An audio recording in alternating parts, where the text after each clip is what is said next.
So the first one is the easiest. It's who are you and where do you do your art out of, and just location wise, and what type of artist do you consider yourself? Well, my name is Bill Millonig, and I'm a representational oil painter. I live in rural Campbellsport, which is on the edge of the Kettle Moraine State Forest in southeastern Wisconsin. And my oil paintings, as I said, are representational, but I have a wide variety or a wide diversity of subject matters that I'll paint, from landscapes to wildlife to cityscapes. I'll do still lifes and I'll do people also. So I enjoy working with that diversity. My techniques are traditional techniques. Some would say I'm a use Flemish techniques, um, where I'll make sketches, do underpainting to get tonal values correct, and then begin working with layers of paint, usually working with thin layers first and then heavy layers on top of that. I do occasionally plein air, but most of my work is done in studio, sometimes starting with plein air and then finishing in the studio. And I've worked with other mediums, acrylics and watercolor, but oil is definitely my favorite. Why do you art? Why do I paint? Why? Yeah, yeah. Why am I an artist? Well, that's a good question. That goes a little deeper. Um, oh boy, I think everybody has a creative spirit. You know, it's maybe uh, part of our God-given ability. Um, and my mother was an artist also. She was trained in the arts, and she got me started early at a very young age. So I showed some interest. She got me going. Um, my dad spent a lot of time in the woods and on the lakes and on the streams. He was a hunter and a fisherman, so I spent a lot of time with him. That's why I do a lot of wildlife and landscape painting. And that interest in painting never waned, still hasn't. You know, it started at a young age. My mom got me started, but then when I was in junior high school, I took art classes. In high school, I took art classes. In college, I actually started to attend an art school, Leighton School of Art, and did not feel that was not a road I wanted to continue down on. I didn't think I was going to become an art major. I had other interests also. I was interested in biology and the sciences and then mathematics. I wound up teaching statistics for a long time. Um, but I always took art classes, workshops, worked with other artists, and so that got me into Medicare and Social Security, where I am now, and I'm still painting. So the best part of painting, um, it, it's fun to be absorbed in a painting where you lose all track of time and lose track of everything else except what you're working on and the improvement that you see in that work. You know, you don't think about anything else. Concentration becomes, maybe intense isn't the right word I want to use, but you get so absorbed in that you lose track of everything else. And I think there is some benefit in that. At least I think there is. And of course, it's fun to watch a picture develop over time, hopefully in a positive way, although that doesn't always happen. Do you ever scrap them? You just Yep, paint right over it? I do, or yeah. I've got a box full of, um, I'll call them rejects, but paintings that have not quite been finished that probably never will be, but things just didn't work out the way I had hoped. That's a good way of looking at it. There's paintings that aren't yet finished. The idea was, I thought the idea was good, but the finished product did not live up to my expectations. Do you have any art challenges? Is there anything that you keep finding yourself running into?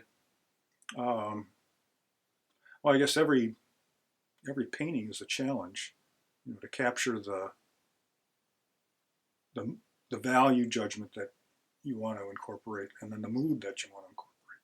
Trying to get that into a two-dimensional piece of art, because I work in 2 dimensions. That's a challenge. Um, Hopefully, you're trying to, put something on canvas or linen that affects people to a point where they can look at that and appreciate that, but yet it's not something that can be, written in words. Visual art, kind of like music. It's very difficult to express that in a written way, and that's what makes it unique. So that's the challenge.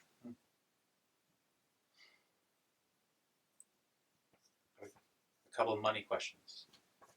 Some people pass on these, and that's okay. Sure. But my project is working on how artists make money, so they're naturally something that I'm curious about that I've been asking. So if you want to pass on any of them, just let me know. Sure. First, how do you make money with art? Well, it's not easy.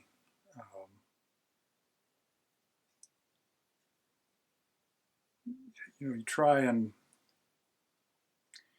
you try and get into galleries, and the disadvantage is that galleries now are taking 40 to 50% of the sales on original work. So that's one way, but they've got to make money too. The other option is that you go to shows, these art shows that occur usually during the warmer months, during the summer, but there's a few indoor shows like Artie Gras, and I'll be going to one this weekend, Art in the Garden in Oshkosh. But those, you pay money to get in to, from $100 to close to $500 entry fees. And then if it's out of town, you've got your expenses of room and board. So, you're trying to make money, but you also have to expend money as well. And then, of course, there's no guarantee that your sales will cover that. The internet, I've found, I do have a web page, and people can see my art there, but I've found that people need to look at art, my paintings anyway, in person. So they might see something that they're interested in and come and look at it. Or they've seen it in person, then they go back to the internet and look at it and make a decision as to whether or not they want to buy it. They have to think about it because you're not. My paintings aren't selling for $10 or $15. They're more expensive than that, and that's not something that you necessarily will go to a show and look at it and say, "Oh yeah, that's what I want," and buy it instantly. They might have to think about it for a while. So the internet has helped out with that. I used to do limited edition prints, and I got in on the feeding frenzy on prints, where the prices were less expensive. You could sell a print for $50 to $100 of a reproduction of an original painting, and for a while that was a big deal. There were lots of galleries that would have shows. They'd have featured artists there, and I made money doing that. The print market has waned. There still are people doing it. I have gotten out of that completely. Is there a reason why you got out of that? One reason was definitely that the market is not what it used to be. People just aren't buying as many prints as they used to. They probably have tons. Like one person said, I've got the room under, or the space underneath my bed is filled with limited edition prints, and they have to get them framed, and what do you do? So you think where we are now is more original work is more exciting for people? It was my decision, with the help or with some input from a couple other artists who never really got caught up in that print business. They said, stick with your original work, make originals, and rely on that. And so that's the route I've gone. I do small originals, and small ones, like the 4x6 little painting there, those prices are more reasonable. And it's still an original piece of work. In regards to selling your art, what has worked for you? Well,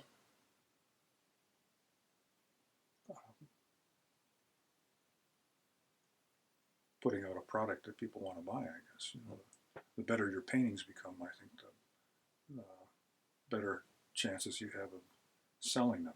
And then, of course, another piece of advice I got a long time ago is, you know, you don't want to start charging thousands of dollars for your original right away, even though, you know, you can see other artists that are doing that. You got to start out with a lower price, and then as your paintings begin to sell, then your price gradually should increase. And that's good for your customers. It's good for you. Your customers want to see that something they bought 2 years ago all of a sudden has inflated and become more valuable. So, in an advice-giving mindset, some new artist just decided to start selling their piece. Maybe they've been around for a while. Maybe they're new at it. What advice would you have for them when they're trying to, as they're trying to get out there? I guess keeping in mind that they wouldn't be your direct competition, so they wouldn't be across the way in the show. Well,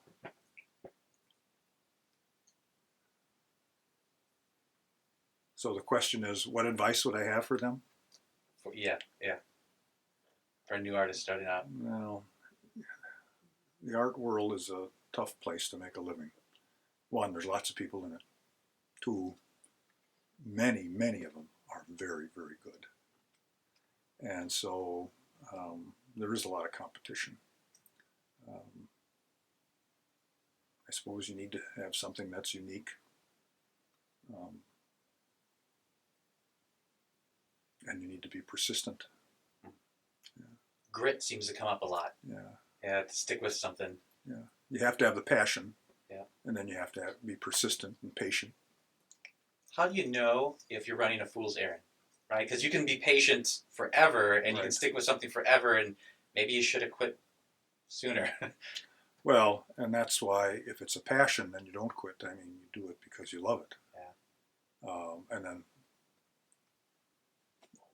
maybe, and maybe luck has something to do with it too, but maybe one day that your passion will allow you to make a living at it. And there are artists that are doing that. I mean, it's not impossible, but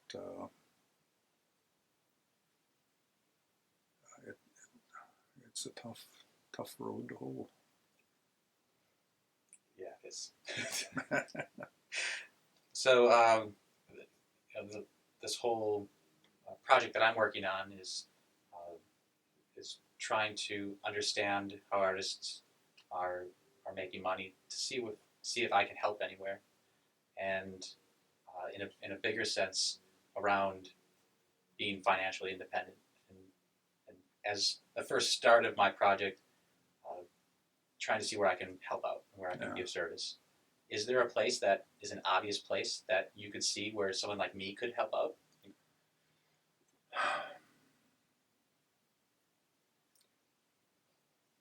I don't know.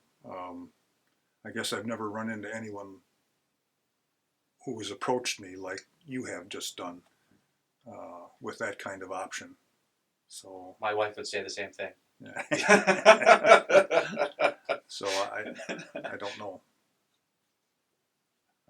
I guess actors have agents, writers, novelists have agents. I don't see why artists couldn't have agents also. And maybe that's where I end up. I would think making a living at that might be just as tough as being an artist. It might be, yeah. Yeah. I guess that's part of what I'm trying to find out. See if that could be a thing. Any other thoughts you want to put in? Well,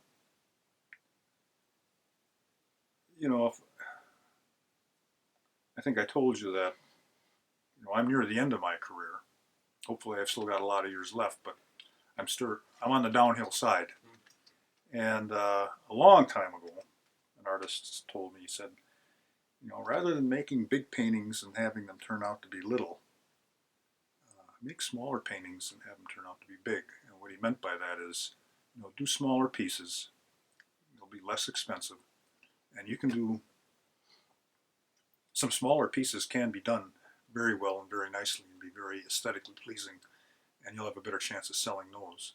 So for a young artist starting out, trying maybe making wall murals might be your deal, but I don't know how many of those you're going to be selling. Try something smaller and with prices that are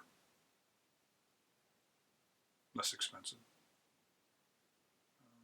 Have a variety is probably the best